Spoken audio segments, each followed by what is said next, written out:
Tere! Räägin sulle täna, kuidas üsnagi kiiresti saada juurde elujõudu ja mitteselgust. Mida teha, kui keskendumine on raskendatud ja tunned end väsinu ja närvilisena. Ma arvan, et sulle ei ole uudis, et see, mida sa sööd, mõjutab ka sinu ülejäänud elu siis, mitte ainult füüsilist plaani, vaid see, kuidas sa mõtled, kuidas sa tunned, kui vitaalne sa oled. Ja kui sa sööd rohkem värsket ja mahetoitu, sinu keha on terve ja ka sinu mõtted on stabiilsemad, sinu meel on stabiilsem. Ja kui sa sööd siis palju lisaaineid, erinevaid mürke, pestitsiididest tulvil toite, et see mõjutab sinu elu ja mõtete kvaliteeti.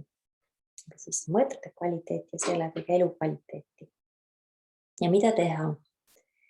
Eks neid puhastumismeetodeid on hästi palju ja mu tänane mõte ei olnud siis neid kõiki jagada, vaid jagada sellist minu meelest hästi lihtsat viisi teha väike restart 24 tunniga. Ja 24 tunniga niimoodi, et sa ei pea siis ennast eraldama kuskilt ühiskonnast, vaid saad teha enamik oma tavapärasi tegevusi. Ja mis sa välja jätad, on lihtsalt söömine. Ehk siis praktiseerida 24 tunni veepaastu. Ja kuidas seda teha? Kõigepealt ma soovitan teha taotlus, miks sa seda teed. See on alati hästi oluline kõigi selliste praktikate puhul. Ja seejärel siis otsustada, millal sa seda teed. Näiteks hästi hea aken puhastumiseks ongi täna ja homme. Et praegu on päike neitsi tähemärgis ja samuti on kuu neitsi tähemärgis. Ja neitsi tähemärk on see, mis soosib hästi palju puhastumist. Ja samuti on homme noor kuu, ehk siis on selline hästi hea algus uuele kuutsüklile. Ja kuidas siis alustada juba täna, on see, et valida see paastumise ajaks siis näiteks päikseloojangust päikseloojanguni. Ehk siis täna õhtul peale päikseloojangut, ei tea, mis kell see on, 9-8 paiku. Sa enam ei söö ja järgmine kord, kui sa sööd, on siis homme õhtul peale päikseloojangut. Või siis, kui sa tunned ennast imehästi, siis ka homme õhtul jätta vahele ja süüa alles kolmapäeva hommikul. See teeb siis 36 tundi. See, milline aeg sulle sobib, tuleb läbi katsetuste. Mina olen teinud päris palju selliseid ühepäevaseid paaste. Oli aeg, kui ma tegin neid iga nädal, ühe päeva. Ja algul oli raske, ma üldse ei salga, et ikkagi igasugused isud ja mida rohkem sa nagu oma mõtted sinna tood, siis seda näljasemaks sa muutud.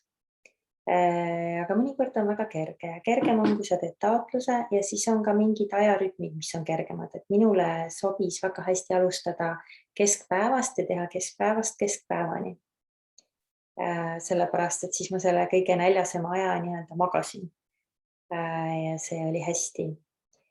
Teine on ka õhtusöögist õhtusöögini ja minu meelest päris selline hea, aga siis on see nagu see paastu teine pool on juba selline ärkveloleku aeg just, et võib-olla siis võtab see siin näljasemaks. Mõtle, proovi, katseta ja mida siis selle paastu ajal teha või mitte teha.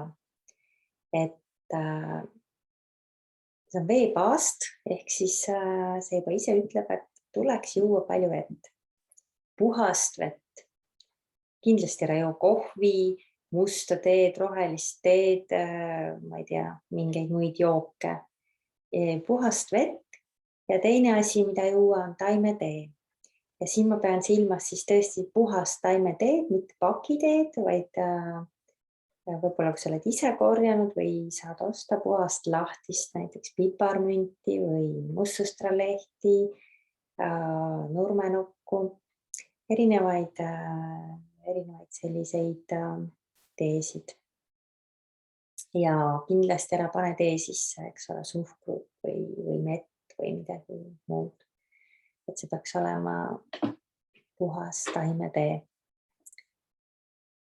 Ja hea on teha sel ajal ka sellist olla loodusega tihedas kontaktis, käia kõndimas, jalutada, võib-olla teha joogat või tantsida, et vältida sellist tugevat sporti ja jah, tugevaid ka selliseid elamusi, mis iganes, filme, asju, et püüa olla rohkem sellises vabas kulgemises, loomulikus kulgemises. Kui sa elad teiste inimestega koos, siis hoiata, et sa plaanid paastuda. See ei tähenda ju, et nemad peavad paastuma, kuigi see võiks olla tore koos teha.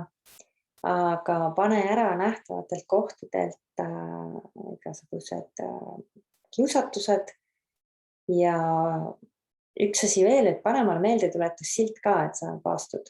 Et see võib ka olla, et algul sa otsustad paastuda, näiteks õhtul lähed magama ja siis hommikul tõused, oleks nagu pool juba tehtud ja siis läheb meelest ära, et sul nii oli, et kõht on tühi, lähed mööda, vaatad mingi õun on kuskil laua peal ja automaatselt haarad ja jälle tambad sisse.